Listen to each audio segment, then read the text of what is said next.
स्वागत छ आदरणीय श्रोता। नागरिक सवालमा राष्ट्रिय भूमि आयोगका अध्यक्ष केशव निरौलासँग कुराकानी गर्नेछु। उहाँलाई म टेलिफोन सम्पर्कमा जोड्न गइराखेको छु र त्यसपछि नेपाल कम्युनिस्ट पार्टी बहुमतका कैलाली इन्चार्ज शेरबहादुर देउवासँग कुराकानी गर्नेछु।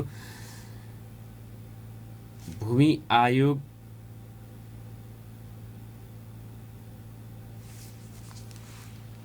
भूमिहीन, सुकुम्बासी, दलित तथा अव्यवस्थित बसोबास गरिराखेका नागरिकहरूलाई संविधानमै व्यवस्था गरेर अन्तिम पटकका लागि जग्गाधनी लालपूर्जा दिने सरकारको नीति रहेको छ, जुन संविधानमै पनि व्यवस्था गरिएको छ।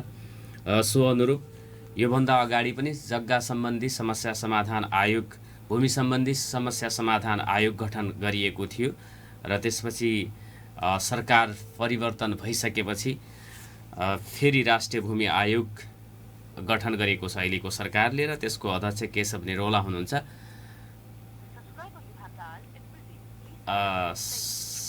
सब्सक्राइबरलाई बिजी देखायो, उहाँले फोन उठाउनु भएन। मैले कुराकानी चाहिँ गरेको थिएँ।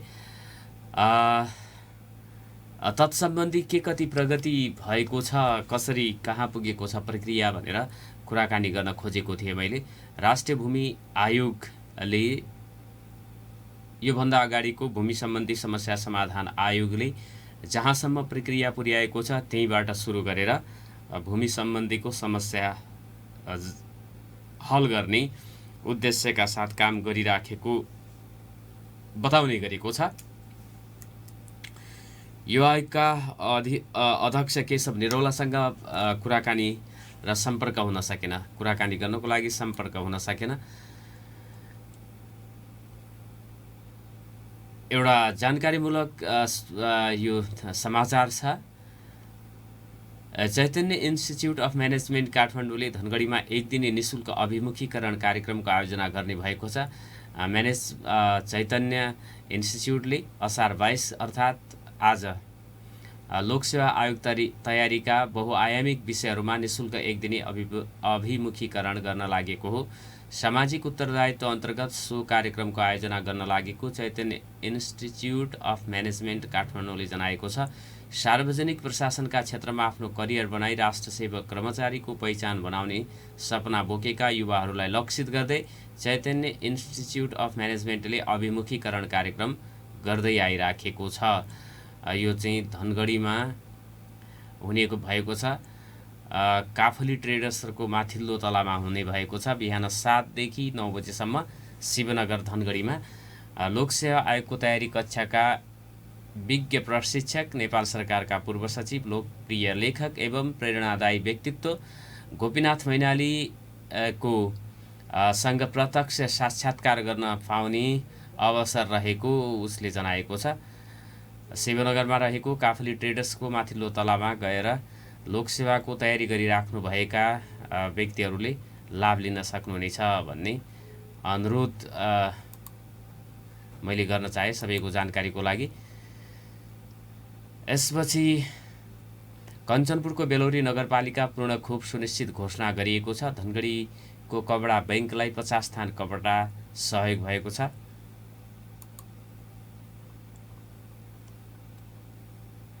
धनगढीको कपडा बैंकलाई 50 थान कपडा सहयोग गरिएको छ। उपमहानगरपालिकाको वडा नम्बर 4 शिवपुरी धाममा रहेको कपडा बैंकलाई कपडा दान गरिएको हो।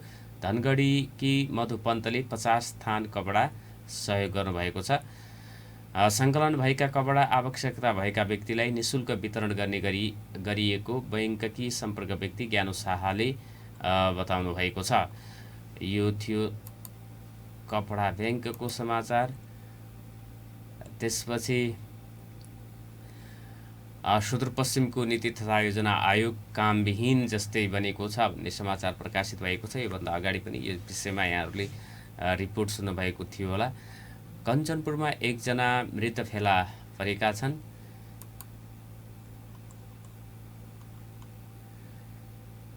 भीमदत्त नगरपालिका 684 फुलबारी चौक स्थित गोल्डेन ब्रिज बोर्डिङ स्कुलको छतमा एकजना मृत फेला परेका हुन्। सोही नगरपालिका साथ हल्दुखाल बस्ने 22 वर्षीय प्रेम सिंह धामी मङ्गलबार मृत अवस्थामा फेला परेको प्रहरीले बताएको छ। यो थियो कञ्चनपुरको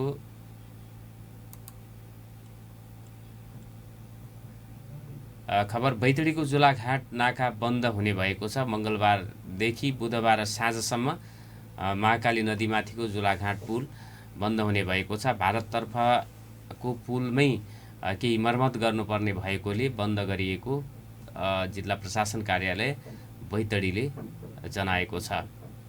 अछामका शाही मृत्यु प्रकरण पक्राउ परेकी मेयर चलाउने सहित 3 जना मुद्दा नचल्ने गरी छुटेका छन्। अछामको पञ्चदेवल विनायक 4 का विनोद शाही मृत्यु प्रकरणमा पक्राउ परेकी मेयर अम्बिका चलाउने सहित 3 जनामाथि मुद्दा नचल्ने भएको छ। प्रहरीले मेयर चलाउने नेत्रबहादुर शाही, रामबहादुर शाही हत्यामा संलग्न भएको कुनै पनि प्रमाण नभएको भन्दै अनुसन्धानपछि सरकारी वकिल कार्यालयमा प्रतिवेदन बुझाएको थियो। प्रहरीले बुझाएको प्रतिवेदनमा घटना भएको समयमा मेयर चलाउने धनगढी, नेत्रबहादुर शाही काठमाडौँ र रामबहादुर शाही मङ्गलसेनमा भएको उल्लेख छ र उनीहरू घटनामा संलग्न भएको कुनै प्रमाण नपाएको प्रतिवेदन पाएपछि सरकारी वकिलले मुद्दा नचल्ने निर्णय गरेको छ। सरकारी वकिल कौशल ढुङ्गानाका अनुसार 3 जना विरुद्ध मुलकी अपराध संहिता 2074 को दफा 31 अनुसार प्रमाण पुगेको छैन। गत वैशाख 17 गते बेपत्ता भएका विनोद शाही 20 गते मृत अवस्थामा भेटिएका थिए। उनको हत्या गरिएको भन्दै परिवारले पञ्चदेवलकी मेयर अम्बिका चलाउने, वडा नम्बर 4 का निवर्तमान अध्यक्ष सदन बहादुर शाही, दानमती बम शाही सहित 13 जना विरुद्ध किटानी जाहेरी दिएको थियो। मेयर चलाउने सहित 7 जना घटनामा संलग्न रहेको आरोपमा पक्राउ परेका थिए भने किटानी जाहेरी दर्ता भएका मध्ये 6 जना अझै फरार छन्। उक्त घटनापछि अहिले अछामको सदरमुकाम मङ्गलसेनमा शाहीलाई न्यायको माग गर्दै दिनहुँ प्रदर्शन भइरहेको छ। शाहीको न्यायको लागि सोमबार 5 दलीय गठबन्धनले गरेको आन्दोलनले उग्र रूप लिँदा 12 सुरक्षाकर्मी तथा धेरै स्थानीय घाइते भएका थिए। त्यसपछि जिल्ला प्रशासनले सदरमुकामका केही स्थानलाई निषेधित क्षेत्र घोषणा गरेको थियो। यो थियो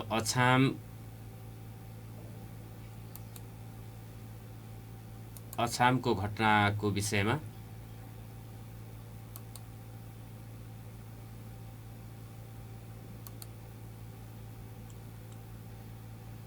कञ्चनपुरका सिमलका 2 रुख हटाउन नसक्दा 4 वर्ष रोकियो सडक निर्माण भन्ने खबर छ।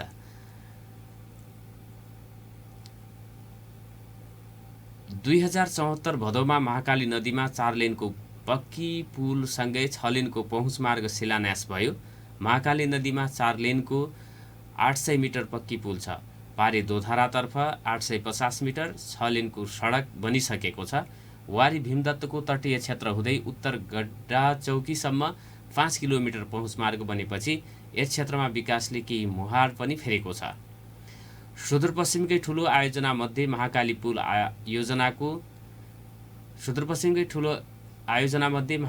योजनाको दोधरा चाँदनी सडक खण्डमा 100 मिटर कालो पत्र गर्ने काम भने 2 वटा सिमलको रुख बाधक बनेका छन्। रुख हटाउन नसक्दा सडक निर्माण 4 वर्षभन्दा बढी समय ढिला भइसकेको छ। पहुँच मार्गमा पर्ने 2 वटा सिमलका रुख हटाउन शुक्लाफाटा राष्ट्रिय निकुञ्ज मार्फत प्रक्रिया अघि बढाइएको भए पनि 1 वर्षपछि मन्त्री परिषदद्वारा बल्ल निर्णय भएको छ। विभागीय मन्त्रालयमा धेरै पटक सिमलको रुख हटाउने विषयमा परिपत्र गर्यौं तर सुनवाई भएन। शुक्लाफाटा राष्ट्रिय निकुञ्जका प्रमुख संरक्षण अधिकृत किशोर कुमार मेहताले भने केही दिन अघि मात्रै मिडिया मार्फत मन्त्री परिषदको निर्णय हटाउनु भन्ने कुरो सुने तर पत्र आइपुगेको छैन। प्रमुख संरक्षण अधिकृत मेहताले सरकारले नै निर्णय गरिसकेकाले अब समस्या नहुने बताए। उनले पत्र प्राप्त हुनासाथ रुख हटाउने काम सुरु हुने बताएका छन्। झण्डै 2 महिना अघि दोधरा र चाँदनी स्थित प्रस्तावित सुक्खा बन्दरगाह क्षेत्रको अनुगमनका क्रममा केन्द्रबाट आएको मन्त्री स्तरीय टोलीलाई समेत स्थानीयवासीले सडकमा पर्ने रुख हटाउनका लागि पहल गरिदिन आग्रह गरेका थिए। महाकाली पुल निर्माणको जिम्मा पाएको निर्माण कम्पनीले 2 वटा रुख हटाउन पहल गर्न प्रक्रियागत कारणले निकै ढिलो भएको बताएको छ। कुमार श्रेष्ठ निर्माण कम्पनी तथा चाइना फ्युल कन्स्ट्रक्सनका इन्जिनियर किशोर राज पाण्डेयले रुख हटाउने प्रक्रियाका कारण सडक कालो पत्र नगर्न ढिलाइ भएको तर पारीपट्टि भने 500 मिटर कालो पत्र सकिएको बताएका छन्। उनले भने 2074 चैतदेखि नै उक्त रुख हटाउन सरकारवाला निकायसित पहल थालिएको थियो। महाकाली पुल आयोजनाको 80% काम सकिएको छ। आयोजना अन्तर्गत तटबन्ध निर्माणको काम भने हुन सकेको छैन। 74 सालदेखि दुईटा सडकमा पर्ने सिमलको रुख हटाउन नसक्दा निर्माणको गति रोकिएको खबर थियो। कञ्चनपुरमा यो चाहिँ महाकाली 6 लेन सडक को कुरा थियो।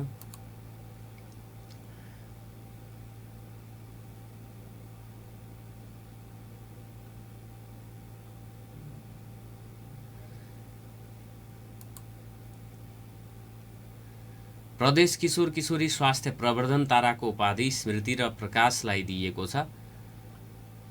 प्रदेश किशोर किशोरी स्वास्थ्य प्रवर्धन ताराको उपाधि कैलालीको धनगढी उपमहानगरपालिका 5 का स्मृति साई र मेलौली नगरपालिका 2 बैतडीका प्रकाश बडुले जितेका छन्। साई धनगढी स्थित नास्ट माध्यमिक विद्यालय कक्षा 12 मा अध्ययनरत विद्यार्थी हुन् भने बडु बैतडी दुर्गास्थान स्थित केदारेश्वर मावि कक्षा 10 मा अध्ययनरत विद्यार्थी हुन्। सामाजिक विकास मन्त्रालय प्रादेशिक स्वास्थ्य प्रवर्धन केन्द्र कञ्चनपुरको आयोजनामा धनगढीमा मङ्गलबार सम्पन्न विभिन्न विधाका स्पर्धामा शाही र बडु उत्कृष्ट हुँदै प्रदेश स्वास्थ्य प्रवर्धन तारा जितेका हुन्। उपाधि जितेका दुवैलाई सुदूरपश्चिम प्रदेश सामाजिक विकास राज्यमन्त्री टेकबहादुर रैकाले एक समारोहका बीच ट्रफी, सम्मान पत्र र नगद 25-25 हजार सहित पुरस्कृत गरेका छन्। यो थियो स्वास्थ्य प्रवर्धन तारा उपाधि सम्बन्धी समाचार।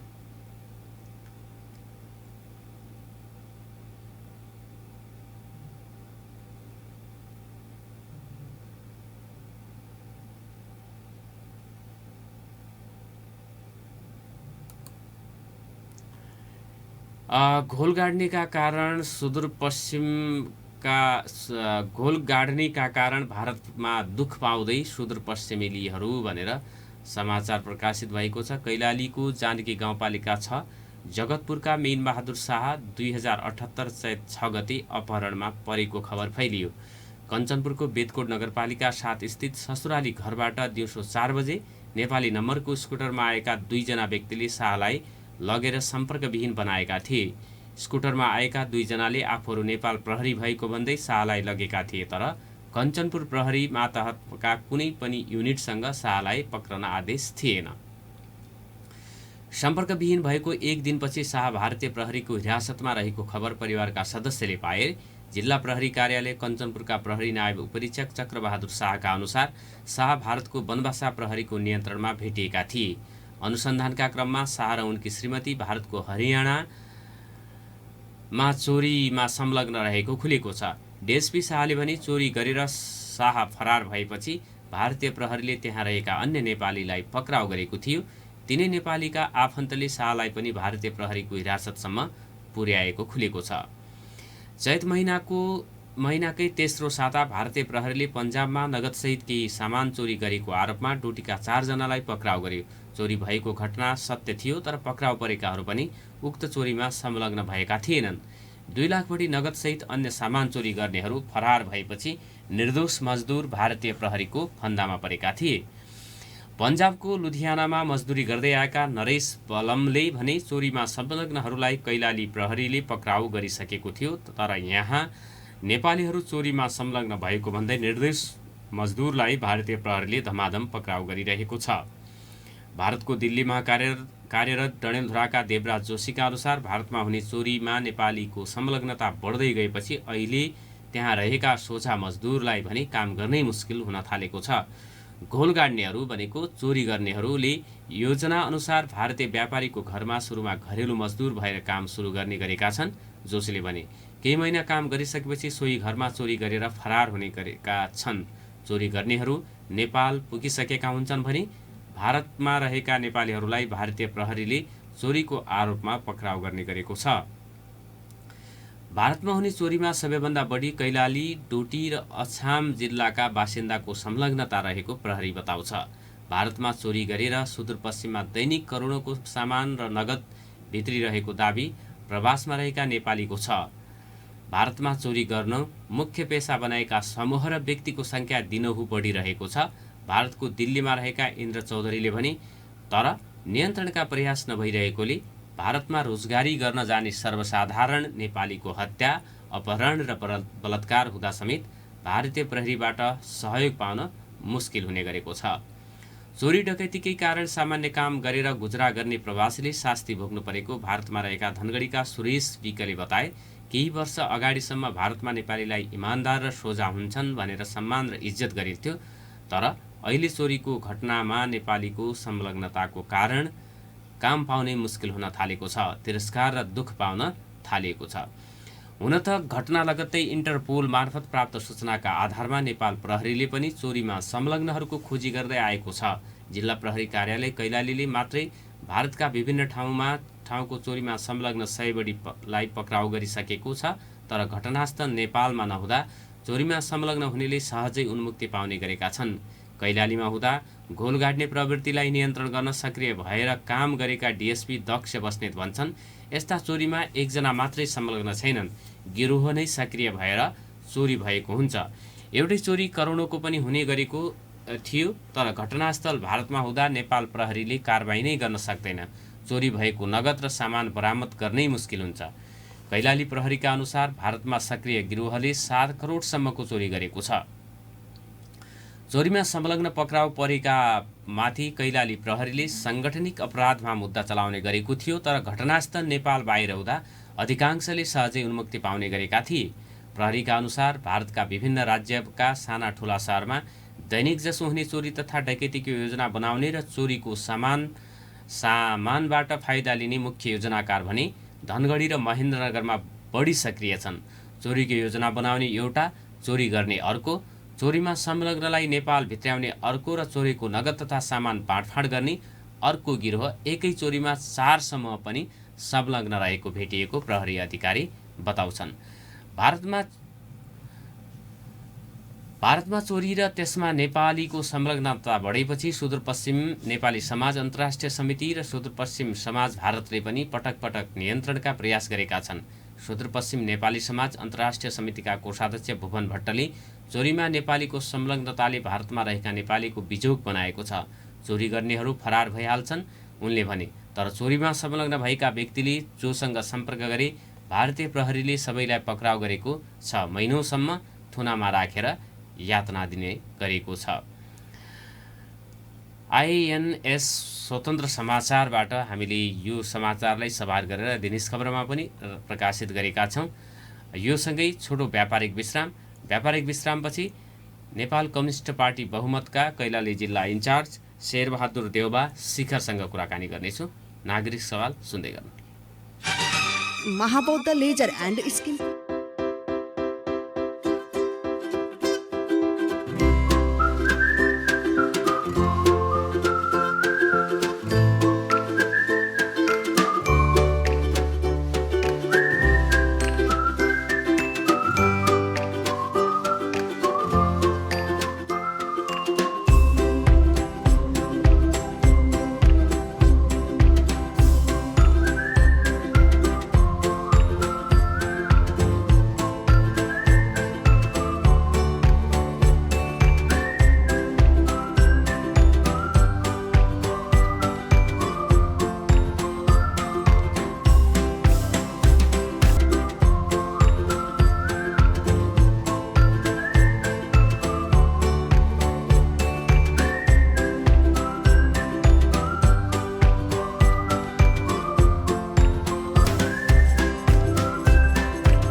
तनाव हो?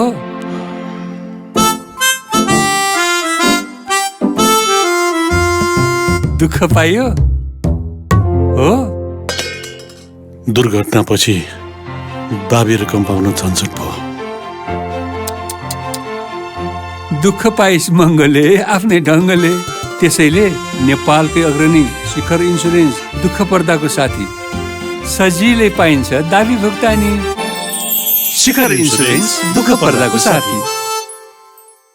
सारथी अस्पताल प्राली धनगढी कैलाली यही असोज 16 गतेदेखि असोज 30 गतेसम्म विजयादशमीको उपलक्ष्यमा ओपिडी सेवा निशुल्क रहने बेहोरा सम्पूर्णमा जानकारी गराइन्छ। साथै दमका बिरामीहरूको PFT जाँच निशुल्क गरिने र एउटा मेसिन निशुल्क उपलब्ध गराइने बेहोरा जानकारी गराइन्छ।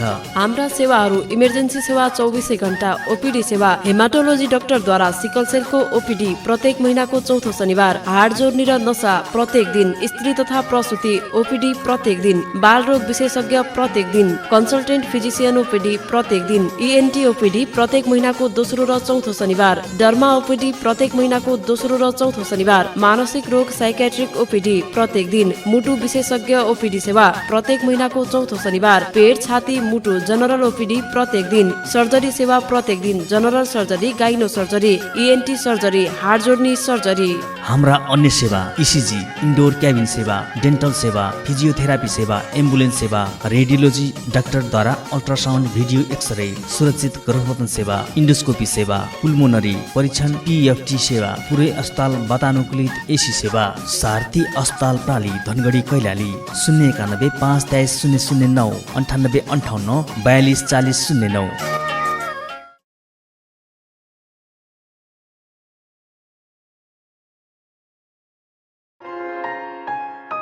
बिरामीहरूका लागि खुसीको खबर। काठमाडौँ, नेपालगञ्ज र भारत जाने झन्झटबाट अब मुक्त हुनुहोस्। जटिल उपचार सेवाको सर्वसुलभ उपचार पनि धनगढीमै गर्नुहोस्। सुदूरपश्चिम प्रदेशका जनताको सर्वसुलभ सेवाको निम्ति सञ्चालनमा आएको यस प्रदेशको हालसम्मको अत्याधुनिक सुविधा सम्पन्न बहुदक्ष विशेषज्ञ सेवा एकै छानोमुनि धनगढी चटकपुर स्थित माया मेट्रो हस्पिटल प्राली सञ्चालनमा आएको सहर्ष जानकारी गराउँदछौ।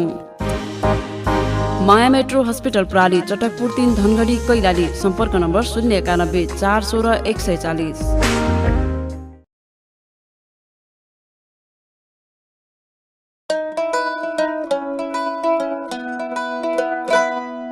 एउटा हेल्दी सुरुवात हर दिन साथ छ वेस्ट बे हुन्छ लाइफ ह्यापी ह्यापी हर दिन साथ छ वेस्ट बे फाइबर एनर्जी न्यूट्रिएंट्स हर दिन साथ छ वेस्ट बे रहौ। आदरणीय श्रोता, नागरिक सवालमा अब भने नेपाल कम्युनिस्ट पार्टी बहुमत कैलालीका इन्चार्ज शेरबहादुर देउवा शिखरसँग कुराकानी गर्नेछौँ। उहाँ हाम्रो टेलिफोन सम्पर्कमा जोडिनु भएको छ। शेरबहादुर देउवाजी, स्वागत छ नागरिक सवालमा। नमस्कार। ल, धन्यवाद हजुरलाई। अहिले कहाँ हुनुहुन्छ तपाईँ? म यतै छु हजुर, यो धनगढीकै आसपासमै छु। नेपाल कम्युनिस्ट पार्टी बहुमत भनेको नेपाल कम्युनिस्ट पार्टी जुन विप्लव नेत्र विक्रम चन्द नेतृत्वमा थियो, त्यही पार्टी अहिले तपाईँहरूले अलग अलग पार्टी बनाउनु भएको छ। नेपाल कम्युनिस्ट पार्टी बहुमत भनेको बहुमत सदस्य सङ्ख्या तपाईँहरूसँग भएर राख्नुभयो? यो बहुमत भन्ने कुराहरू सदस्यको सङ्ख्यामा मात्रै निर्भर हुँदैन। यो भनेको जुन अहिले पछिल्लो चरणमा तत्कालीन महासचिव कमरेड विप्लवले चुनावको कार्यनीति ल्याइसकेपछि त्यो कार्यनीति लाइनमा बहुमत पक्षले त्यसलाई अस्वीकार गरेको थियो। त्यो बहुमत पक्षले त्यसलाई अस्वीकार गरिसकेपछि उहाँहरू स्वतः अल्पमतमा पर्नुभयो र त्यो बहुमत पक्षको त्यो बहुमतको विचारको त्यो लाइनको नेतृत्व हाम्रो पार्टीले गरेको हुँदाखेरि हाम्रो पार्टी बहुमत हो। त्यो सङ्ख्याले मात्रै बहुमत भन्ने हुँदैन, यो विचारको बहुमत, लाइनको बहुमत हामीसँग छ। त्यो बहुमत यसरी हाम्रो पार्टीको नाम राखेको हो। अब कैलालीमा त इन्चार्ज तपाईँ हुनुहुन्छ, केन्द्रमा तपाईँहरूको चाहिँ पार्टी प्रमुख चाहिँ को हुन्? हाम्रो पार्टी प्रमुख धर्मेन्द्र वास्तवला कमरेड कञ्चन हुनुहुन्छ। अनि यो नेत्र विक्रम चन्दले चुनावी प्रतिस्पर्धामा जानुपर्छ भन्ने लाइन अवलम्बन गर्न खोजेपछि त्यसमा तपाईँहरूले असहमति जनाउनु भएको? अब असहमति लाइनको मात्रै नभएर असहमति अरू पनि हुने भयो। पहिलो कुरा वैचारिक राजनीति मुख्य कुरा हुन्छ। अब वैचारिक राजनीति रूपमा पनि उहाँमा कमिसन यो पार्टी स्थापना कालदेखि नै केही अब त्यस्ता सिम्टमहरू देखा परेका थिए। तथापि वस्तु परिवर्तन हुन्छ, परिवर्तन भएपछि केही चिजहरू बदलिन सक्छन्, मानव बदलिन सक्छ भन्ने उद्देश्यले हामी त्यो पार्टीमा 7-8 वर्ष त्यो पार्टीमा रह्यौँ। त्यसपछि गएछ अहिले परिवर्तन त भयो तर उल्टातिर परिवर्तन भयो। त्यति बेला हामीले यो व्यवस्था, यो कानुन, यो संविधान कुनै पनि नमान्ने, हामीले यो कानुन, यो व्यवस्था, यो दलाल पुँजीवादी संसदीय व्यवस्थाबाट नेपाल राष्ट्र र नेपाली जनताको हित हुन सक्दैन। यसले जनतालाई मुक्ति दिन सक्दैन। यसबाट सबै खाले असमानताहरू, जातीय, क्षेत्रीय, लिङ्गीय, ती सबै खाले समस्याहरूको समाधान हुँदैन। यसको एकमात्र विकल्प भनेको क्रान्ति हो। नेपालमा क्रान्तिले पूर्णता पाएको छैन। हामीले क्रान्तिलाई पूर्णता दिनुपर्छ र आम नागरिकका र राष्ट्रका समस्याहरू हल गर्नुपर्छ भन्ने ढङ्गले हामी यो क्रान्तिको बाटोमा अघि बढ्यौँ। अब तत्कालीन अवस्थामा हामी जुन यो चुनावलाई बहिष्कार गऱ्यौँ, बहिष्कार मात्रै गरेनौँ, हामीले पछिल्लो 2074 को चुनावलाई हामीले खारिजी भन्ने शब्द प्रयोग गरेका थियौँ। अनि त्यो खारिजी भन्ने शब्द प्रयोग त्यति बेला गरिसकेपछि यहाँ 12 जना नेपाली आमाका सन्तानहरूको हत्या भएको छ, बलिदान भएको छ। त्यसपछि गएर 100औं मान्छेहरू अहिले पनि जेलमा छन्। हाम्रा कार्यकर्ताका, आम कार्यकर्ताका टाउकोमा पुरै मुद्दाहरू, झुटा मुद्दाहरू केन्द्रित भएका छन्। त्यसो भएको हुँदाखेरि यो समस्याको समाधान यो व्यवस्थाबाट नहुने कुरा निश्चित भइसकेपछि फेरि त्यो चुनावी लाइन लिनुको कुनै अर्थ थिएन र उहाँले यो लाइन पेश गर्नुभयो। त्यहाँ 45 जना, 72 जनाको उपस्थितिमा 45 जना केन्द्रीय समिति सदस्यले त्यसलाई अस्वीकार गरेका थिए। र फेरि पनि उहाँहरूले नमानिसकेपछि अब पार्टी चाहिँ विभाजन हाम्रो तर्फबाट भएको होइन, हाम्रो पार्टी को नेतृत्वले, अहिलेको हाम्रो बहुमत पार्टीको नेतृत्वले त्यसलाई विभाजनको दिशातिर लगेको थिएन। उहाँहरूले छलफल बहसको सबै ढोकाहरू बन्द गरिसकेपछि कुनै किसिमको छलफल नगर्ने भएर तत्कालीन महासचिवको नेतृत्वमा रहेको 5 जना सचिवालय सदस्यमा 2 जना कमरेड कञ्चन र कमरेड सुदर्शनलाई उहाँहरूले पदमुक्त गरेर त्यो पदमुक्त गरेको विज्ञप्ति जारी गरिसकेपछि अब त्यो पार्टी उहाँहरूले नै विभाजनको दिशामा लिनुभयो र फुटवादी उहाँहरू हो भन्ने कुराहरू हामीले पुष्टि गरेका छौँ। अब तपाईँहरू जति थोरै हुनुहुन्छ, फुट्दै 2टा पार्टी 2बाट 3 बन्दै गइराख्नु भएको छ। उता पहिला तपाईँहरूसँगै भएका मान्छेहरू नेकपा माओवादी केन्द्र प्रवेश गरिराख्नु भएको छ, कोही एमालेमा गइराख्नु भएको छ, कोही निष्क्रिय हुँदै जानुहुन्छ होला। अनि तपाईँहरूले अब व्यवस्था परिवर्तन भन्दै हुनुहुन्छ, योभन्दा उत्कृष्ट व्यवस्था के हुन्छ होला भनेर नपत्याइदिएपछि त लुकी कति राजनीति गर्नुहुन्छ? सत्य कुरा मान्छेहरूले पत्याउन समय लाग्छ। सत्य कुरा पत्याउन समय लाग्छ। तपाईँ हामीले राम्रो अनुभव छ, हामीले बुझेका छौँ। 10 वर्ष महान जनयुद्धको क्रममा पनि केही मान्छेहरूले त्यही भन्ने गर्थे, परिवर्तन हुँदैन, परिवर्तन सम्भव छैन, जे हो यही अहिलेको व्यवस्था नै उत्कृष्ट व्यवस्था हो, यसै व्यवस्थामा टेकेर अगाडि बढ्नुको विकल्प हुँदैन भन्ने तमाम मान्छेहरू यहाँ हुँदाहुँदै पनि 10 वर्ष महान जनयुद्धले र 19 दिन जनआन्दोलन देशमा गुणात्मक परिवर्तन नल्याए पनि केही आंशिक परिवर्तन चाहिँ भएको छ। त्यसो हुँदाखेरि यो परिवर्तनकारी दृष्टिकोणले हेर्ने हो भने परिवर्तन सम्भव हुन्छ, व्यवस्था परिवर्तन हुन्छ। यदि मान्छेको शून्यवादी दृष्टिकोण छ भने परिवर्तन हुँदैन भनेर व्याख्या गर्नुहुन्छ। उहाँहरू चाहिँ अब यो के अरे अग्रगामी दिशालाई छोडेर पश्चगामी दिशातिर उहाँहरू प्रवेश गर्ने कुराहरू हुन्छ।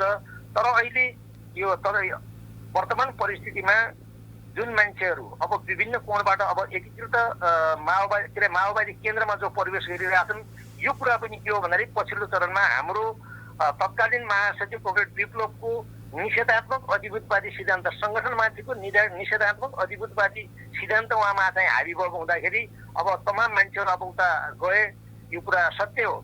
तर फेरि अर्को कुरा के हो भन्दाखेरि अब त्यो माओवादी केन्द्रले नै अब यो देशमा सविचित गरिसक्ने अथवा उसले नै क्रान्ति सम्पन्न गर्ने, अब त्योभन्दा उत्कृष्ट अर्को कोही छैन भन्ने उद्देश्यले होइन। तर हो के त भन्दाखेरि यताबाट पनि सम्भावना, कमरेड विप्लवको नेतृत्वमा पनि क्रान्ति सम्भावना नदेखिसकेपछि मान्छेहरू त्यता जाने कुराहरूलाई अन्यथा हामीले लिएका छौँ, त्यो स्वाभाविक नै हुन जान्छ।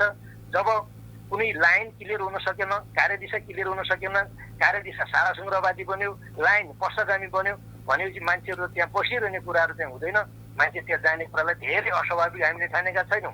तर फेरि कुरा के हो भन्दाखेरि क्रान्तिको लाइन, क्रान्तिकारी कार्यदिशा, सही विचार, सही कार्यदिशा अगाडि बढ्यो भने सबै ठाउँमा रहेका, सबै कम्युनिस्ट केन्द्रहरूमा रहेका, सबै घटकहरूमा विभाजित भएका ती कार्यकर्ताहरू, ती नेताहरू फेरि चाहिँ एउटा सही कार्यदिशाको पक्षमा उभिन्छन् र क्रान्तिको कार्यदिशा क्रान्तिको मार्ग निरन्तर अगाडि बढ्छ भन्ने कुराहरूमा हामी विश्वस्त छौँ र त्यसै अनुसार हामीले हाम्रो पार्टीलाई अगाडि बढाइराखेका छौँ।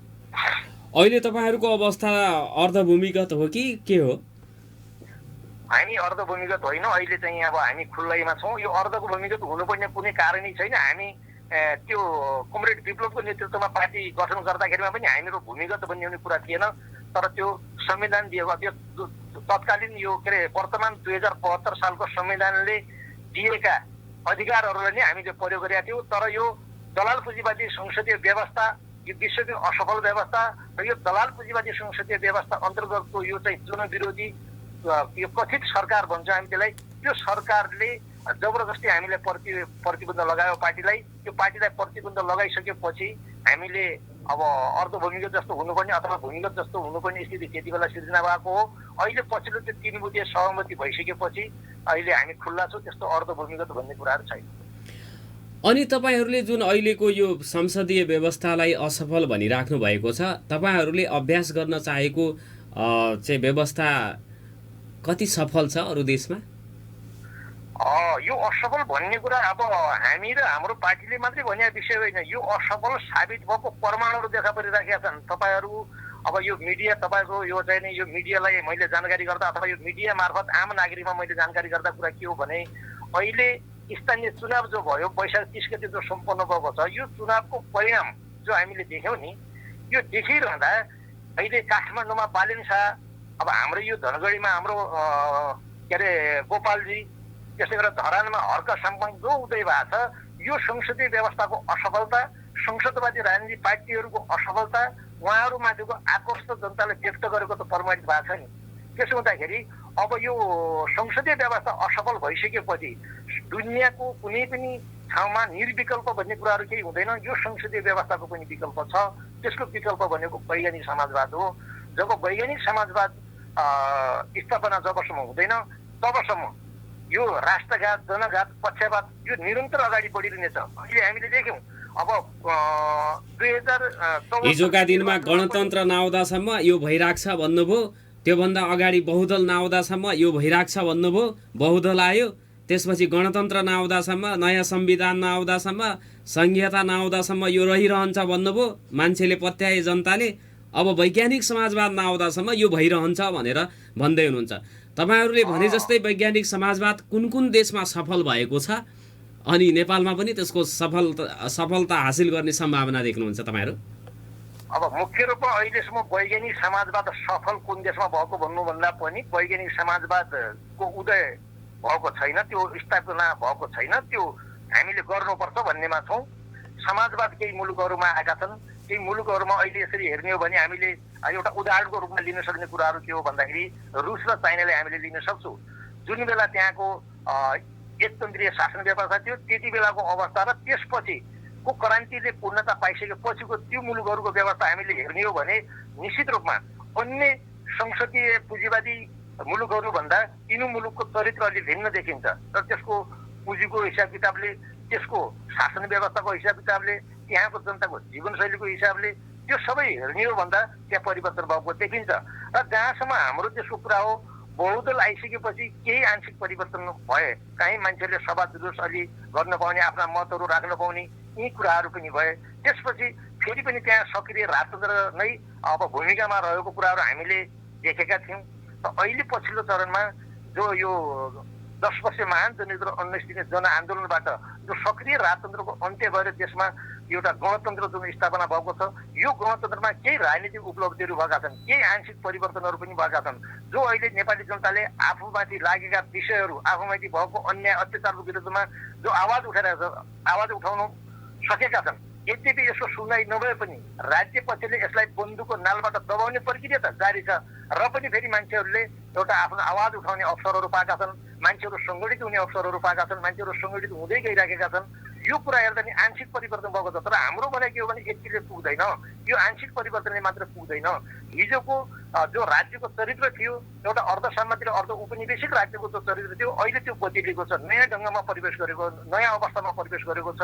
अहिले राज्यको चरित्र भनेको नव औपनिवेशिक अवस्थामा छ।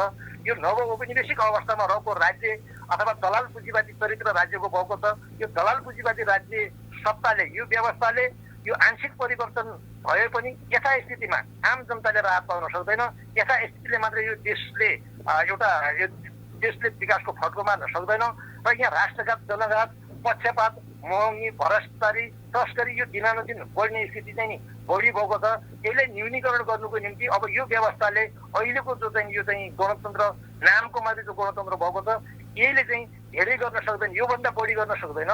त्यसो हुँदाखेरि यसको विकल्पमा वैज्ञानिक समाजवाद ल्याउनु पर्छ भनेका छौँ। तर फेरि अर्को कुरा के जगजाहेर रहोस् भने वैज्ञानिक समाजवाद मात्रै उत्कृष्ट मात्रै त्यो मात्रै होइन, उत्कृष्ट व्यवस्था भनेको त कम्युनिस्टहरूले अङ्गीकार गर्दै आएको, कम्युनिस्टहरूले अख्तियार गर्दै आएको अन्तिम साम्यवाद। साम्यवादको लक्ष्य प्राप्त नभएसम्म आम नागरिक स्वतन्त्र हुन सक्ने स्थिति हुँदैन। वैज्ञानिक समाजवाद पनि एउटा स्थिति के हुन्छ भन्दाखेरि त्यो सङ्क्रमणकालीन अवस्था हुन्छ। त्यो सङ्क्रमणकालीन अवस्था हुन्छ, त्यहाँ पुँजीवादी अवशेषहरू, पुँजीवादका धब्बाहरू के त्यति बेला त्यहाँ रहेका हुन्छन्। र फेरि के हो त भन्दाखेरि समाजवादले पनि आफ्नो चाहिँ एउटा चरण पार गर्छ र त्यो अगाडि बढ्ने स्थिति हुन्छ। त्यो वैज्ञानिक समाजवादमा केही जनताका अधिकारहरू स्थापित हुन्छन्, ग्यास, बास, कपास, स्वास्थ्य, शिक्षा, रोजगार जस्ता कुराहरू ती स्थापित हुन्छन्। राष्ट्रको स्वतन्त्रता अथवा राज्य स्वाधीन हुन्छ। र यो वैज्ञानिक समाजवाद हामीलाई चाहिन्छ र यो वैज्ञानिक सामाजिक स्थापनाको दिशातिर आम नेपाली नागरिक लामबद्ध भएर अगाडि बढ्नुको यति बेला विकल्प छैन भन्ने हाम्रो पार्टीको बुझाइ हो र यो हाम्रो निष्कर्ष हो।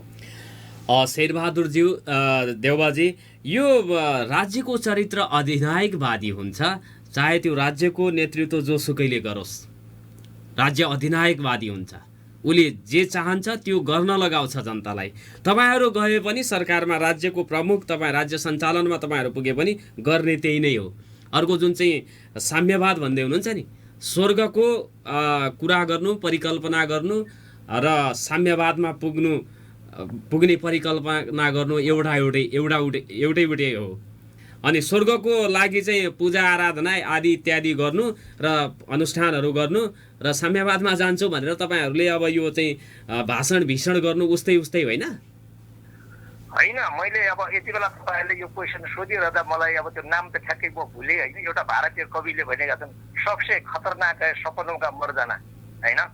जब मान्छेको अगाडि बढ्ने सपना नै छैन भने त्यो मान्छेले के काम गर्न सक्छ? सपना, परिकल्पना यो गर्ने कुराहरू यो स्वाभाविक हुन्छ, यो गर्नुपर्छ। जब हामीले साँझ सुत्दाखेरि बिहान के काम गर्ने भन्ने कुराहरू, रातमा कुनै घटना घट्न सक्छ अथवा रातमा त्यो हामीले सोचेको कार्य पुरा नहुन सक्छ, त्यो एउटा कुरा हो। तर के हो त भन्दाखेरि भोलिको खाका हामीले कोर्न सकेनौँ भने अनि हामी भोलि बिहान उठेर के काम गर्न सक्छौँ? त्यसो हुँदाखेरि जुन त्यो वैज्ञानिक समाजवाद हुँदै साम्यवादमा पुग्ने लक्ष्य छ त्यहाँ पुर्याउनु पर्छ भन्ने ढङ्गले हामीले त्यो दिशा निर्दिष्ट गरेर त्यसको लागि सङ्घर्ष गर्दै जानुपर्छ। र त्यसको लागि सङ्घर्ष गर्दै जाने क्रममा केही चिजहरू अहिले प्रमाणित पनि भएका छन्। जस्तै म तपाईँले यहाँ भन्न चाहन्छु, 2006 सालमा कम्युनिस्ट पार्टीको स्थापना हुँदाखेरि मात्रै यो देशमा पार्टी नै स्थापना हुन सक्ने स्थिति थिएन नि। अनि त्यति बेला पुष्पलाल श्रेष्ठको नेतृत्वमा कलकत्ताको सेमबजारमा गएर त्यहाँ पढ्न गएका विद्यार्थीहरूले लुकेर सङ्गठन बनाउनु पर्ने अवस्था थियो। तर अहिले आएर खुल्ला मान्छेले सङ्गठन बनाउनु त पाएछन् नि। अनि यो स्वर्गको फल आँखा त हिँड भन्ने कुरा हुँदैन नि त्यो त। त्यसो हुँदाखेरि के हो भन्दाखेरि सपना देख्ने सबैले छोडिदियो। यदि मानव जातिले सपना देख्न छोड्यो, मानव जातिले चाहिँ भनौँ न अगाडि बढ्ने एउटा सम्भावनाका बाटाहरूलाई बन्द गर्यो भने त त्यो अगाडि बढ्दैन। त्यो त जीवन अन्धकार बन्छ र अनि त्यहाँ मृत्यु अगाडि बढ्छ, जीवन ब्याक हुन्छ, जीवन पछाडि सर्छ। त्यसो त यतापट्टि भयो।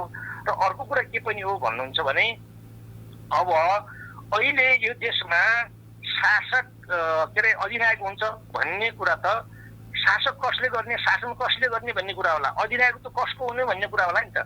अब सरबारा वर्गको जनताको अधिनायक त हुने कि या राजा रजौटाहरूकै त्यो हालिमाली हुने र तिनीहरूकै अधिनायक त शासनमा पुग्ने त सीमित व्यक्तिहरू हुन्छ। त्यो सीमित व्यक्ति शासक सामान्य भए पनि हिजोको दिनमा जब शासन सत्तामा पुग्छ नि ऊ शासक हुन्छ र उसले हिजोका दिनमा शासकहरूले जे अभ्यास गरेका थिए त्यसमा अलिकति परिमार्जन होला। आधारभूत चरित्र त उही रहिरहन्छ नि त। शासन सत्तामा व्यक्ति को पुग्यो भन्ने कुरा मुख्य होइन, त्यसको चरित्र के हुन्छ भन्ने कुरा, त्यसको नीति के बन्छ भन्ने कुरा मुख्य हो। जस्तै अहिले अहिले हामीले भन्छौँ उसरी बन्यो भने म तपाईँसँग फेरि दोहोऱ्याउन के चाहन्छु भन्दाखेरि यो चुनावको औचित्य त सकिसक्यो। संसदीय व्यवस्थाले गराउने चुनावको औचित्य त सिद्धिसक्यो हो। यहाँ बल जबरजस्ती चुनावमा मान्छेलाई होम्याए पनि त्यसको औचित्य त सक्यो। कसरी सक्यो भन्नुहुन्छ भने 2074 सालमा नेपाली जनताले निर्वाचनबाट आफ्नो अमूल्य मतदान दिएर निर्वाचित गरिएका प्रतिनिधि सभा अथवा त्यो प्रतिनिधि सभा एकजना प्रधानमन्त्रीलाई अथवा एकजना शासकलाई रिस उठ्ने बित्तिकै आवेगमा आएर विघटन गरिदिनु हो। जस्तै देख्नु भने अहिले दुईचोटि प्रतिनिधि सभा विघटन भएको थियो। यो त अहिले त अदालतले दिएको उपहार मात्र यहाँ संसदको नाममा खडा भएको छ। यो गयो। त्यसो हुँदाखेरि जब जनताले चुनेको जनप्रतिनिधि सभा नै विघटन हुने स्थिति आयो भने चुनाव के को लागि गर्ने, किन गर्ने? एउटा कुरा यतापट्टि हो।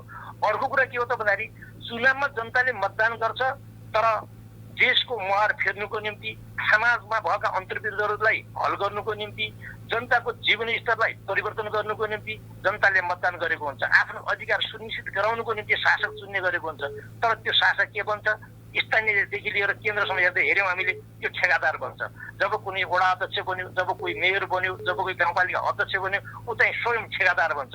ऊ आफ्नो व्यक्तिगत जीवनलाई मात्रै कसरी हराभरा बनाउने भन्नेतिर उद्योग भएको हुन्छ।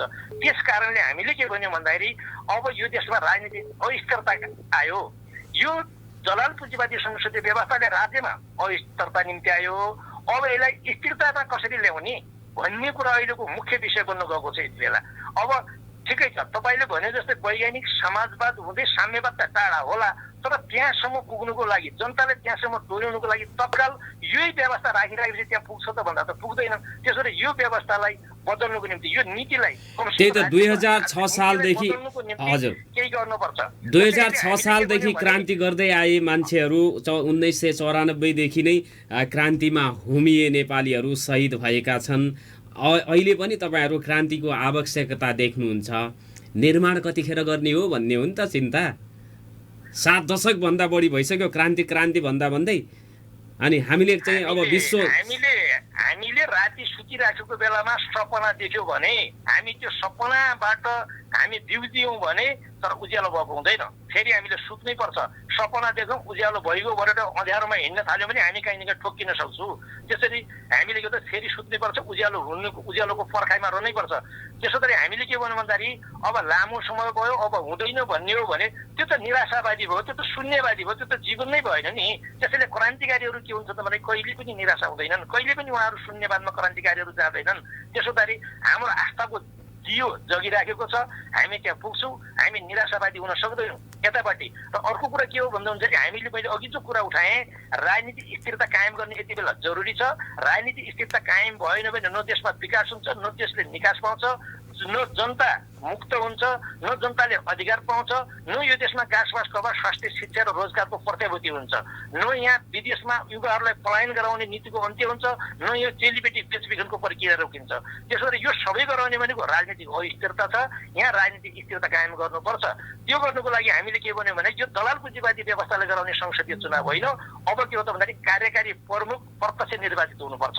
कार्यकारी प्रमुख प्रत्यक्ष निर्वाचित भयो भने त्यहाँ बिचमा अविश्वासका प्रस्ताव आउनेर त्यसले चाहिँ हटाउने कुरा हुँदैन। कमसेकम उसले आफ्नो 5 वर्ष आफ्नो क्षमता प्रदर्शन गर्ने अवसर पाउँछ र त्यसले गर्ने काम सकारात्मक नकारात्मक र सकारात्मक कार्यहरूको पनि त्यहाँ समीक्षा सही ढङ्गले हुन्छ।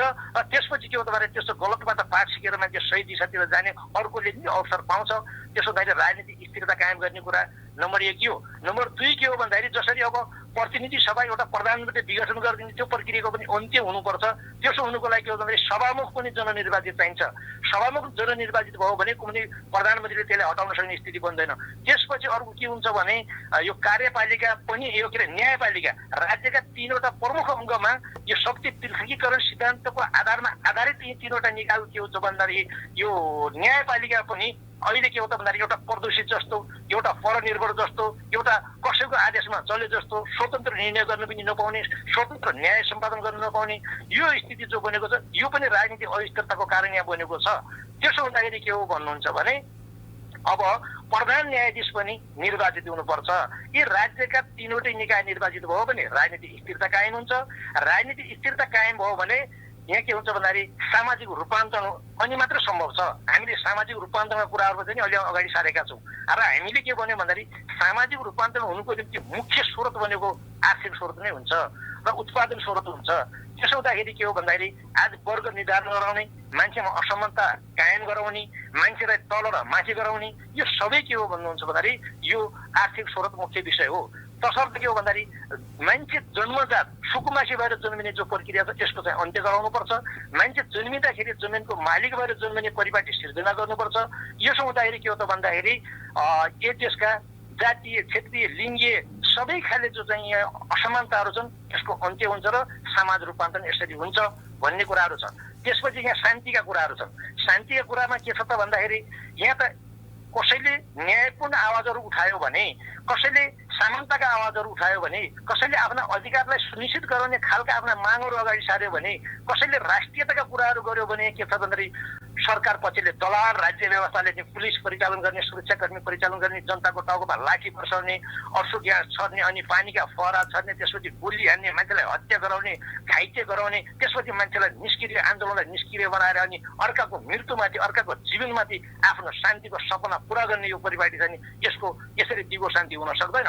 त्यसो गरी दिगो शान्तिको निम्ति के गर्नुपर्छ त भन्दाखेरि जनताका आधारभूत समस्याहरू पुरा कसरी हुन सक्छन्। अहिले एउटा मान्छेको छोरा, एउटा गरिबको छोरा उच्च शिक्षा हासिल गर्न चाहन्छ। त्यो उच्च शिक्षा हासिल गर्दाखेरिमा यहाँ के छ त भन्दाखेरि पैसा छ, शिक्षा छ, पैसा छैन, शिक्षा छैन भन्ने बेला राज्यको आम नीति शिक्षातिर भन्ने छ। तर यहाँ शिक्षालाई शान्ति क्षेत्र भनेको छ, सबभन्दा अशान्ति शिक्षा क्षेत्रले गरिराखेको छ। यहाँ मान्छे एउटा क्षमता र इच्छा चाहना हुँदाहुँदै पनि उसले एडमिसन फी पाएन भने त्यो स्कुलको त्यो आफ्नो भाग्य र भविष्य सुनिश्चित गर्ने ढोकाबाट भित्र प्रवेश गर्न सक्दैन। त्यो ढोका बाहिर हुन्छ, उसको लागि त्यो ढोका बन्द भएको छ। त्यसपछि शिक्षा क्षेत्रको जिम्मा राज्यले लिएर निःशुल्क शिक्षा प्रणाली जबसम्म यो लागू हुँदैन, जब यहाँ स्वास्थ्यकै कुरा गर्नुहुन्छ भने जो राज्यको अब शासक वर्ग जो छ उसले आफ्ना मुटु र मृगौला केन्द्र पटक पटक गर्ने एउटा गरिबको छोरा त्यसलाई भोट हालेर त्यसलाई त्यो ठाउँमा पुर्याउने गरिबको छोरा के हो त भन्दाखेरि उसको अपरेसनसम्म हुन सक्दैन, उसको उपचार हुन सक्दैन, उसले एउटा सिटामोल पाउँदैन। यहाँ विभिन्न नामहरूबाट यहाँ चाहिँ जीवन बिमा, स्वास्थ्य बिमा, विभिन्न बिमाका कुराहरू त छन्, तर यहाँ औषधि उपचार सही ढङ्गले भइसकेका छैन। त्यसले एउटा नागरिक जब बिरामी हुन्छ, एउटा भोटर जब बिरामी हुन्छ, उसले उपचार पाउँदैन, त्यसैले उसमा असन्तुष्टि पैदा भएको हुन्छ, उसमा आतंकित पैदा भएको हुन्छ। त्यसले यहाँ शान्ति सम्भव हुँदैन। तर स्वास्थ्यको जिम्मा पनि राज्यले लिने, निःशुल्क उपचारको व्यवस्था राज्यले गर्यो भने अनि मान्छेको आत्मा सन्तुष्टि हुन्छ र यहाँ चाहिँ शान्ति हुन्छ। त्यसै घाँस बास, आवास, कपास, यी कुराहरू, स्वास्थ्य, शिक्षाका कुराहरू, यी सबै के हो त भन्दाखेरि राज्य यसप्रति उत्तरदायी बन्नुपर्छ। राज्यले यी चिज जनतालाई प्रत्याभूत गराउनुपर्छ, लागू जनतालाई प्राप्त गराउनुपर्छ। त्यसो भयो भने यहाँ दिगो शान्ति हुन्छ र त्यो यो दलाल पुँजीवादी संसदीय व्यवस्थाबाट सम्भव छैन। त्यसको निम्ति के हो त भन्दाखेरि वैज्ञानिक समाजवादी भन्दा अर्को विकल्प हुन सक्दैन। त्यो वैज्ञानिक समाजवादमा मात्रै सुनिश्चित हुन्छ, नत्र यहाँ हुँदैन भन्ने कुराहरू हामीले यो शान्तिका कुराहरू उठाएको छौँ होइन। त्यसै गरेर समृद्धिका कुराहरू, आज यहाँ समृद्धिका सपना बोक्ने मान्छेहरू धेरै छन्। कसैले रेलका कुराहरू गर्छन्, कसैले पानी जहाजका कुराहरू गर्छन्, कसैले चाहिँ तपाईँको चाहिँ यता ग्यास लाइनका कुराहरू गर्छन्। अहिले हेर्नु न, ग्यास लाइनको कुरा गर्ने मान्छेले ग्यास कति महँगो भएको छ, 1300मा पाइने ग्यास अहिले चाहिँ 1900 रुपियाँ पर्न थाल्यो। त्यसो भन्दाखेरि यो के हो भन्नुहुन्छ भन्दाखेरि राज्यलाई समृद्धि गर्नुको निम्ति